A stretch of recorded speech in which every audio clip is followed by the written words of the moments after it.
On the 16th of June 1978, on a wet, miserable day in Belfast, Derry's one and only punk band, who call themselves the Undertones, recorded the track Teenage Kicks.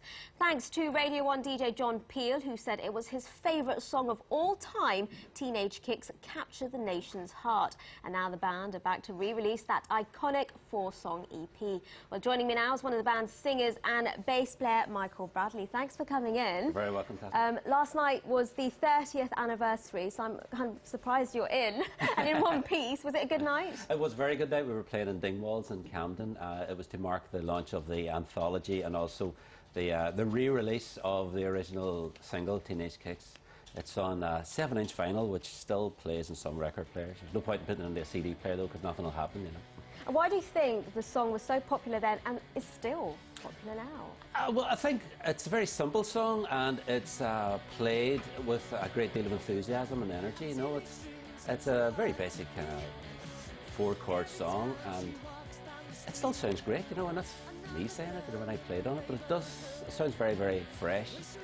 We just basically timeless. We went down and just turned the guitars up as loud as we could, and just whacked it out. And how important was John Peel, do you think, to the band's success? Oh, completely, completely. Is it all down to him, then? It is, it is. It's as if he sang on the record. We were huge fans, like many people were at that time, because that was where you heard great records. And we sent the record to him. We usually phone him up before that and looking for requests, you know, before the record even came out. But we sent it to him, and he loved it, played it twice, and it was heard by a record company in London. A record company who would have probably ignored us if it hadn't been for John Peel playing it, you know. So, as well as that, after, you know, for many years afterwards, he always talked about it, which is fantastic. You started off, you know, with a vibe, very punk rock. Later on in the career, kind of went to power pop.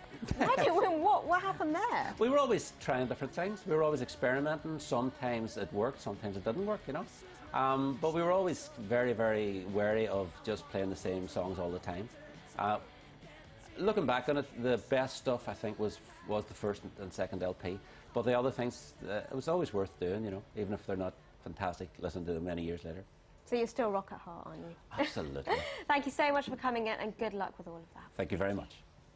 Well, that's all the entertainment news for now. I'll be back just after 9:30 with more showbiz here on BBC News. Do join me then. Back to you, Matthew. Desmond, thanks very much. As you can see, Mariam's here for the latest business news, and all eyes on that American multi-billion-pound bailout plan. Absolutely, yes. Still waiting to hear more about that, Matthew, because as the business headlines will now say, nervous investors in London and New York await to hear how much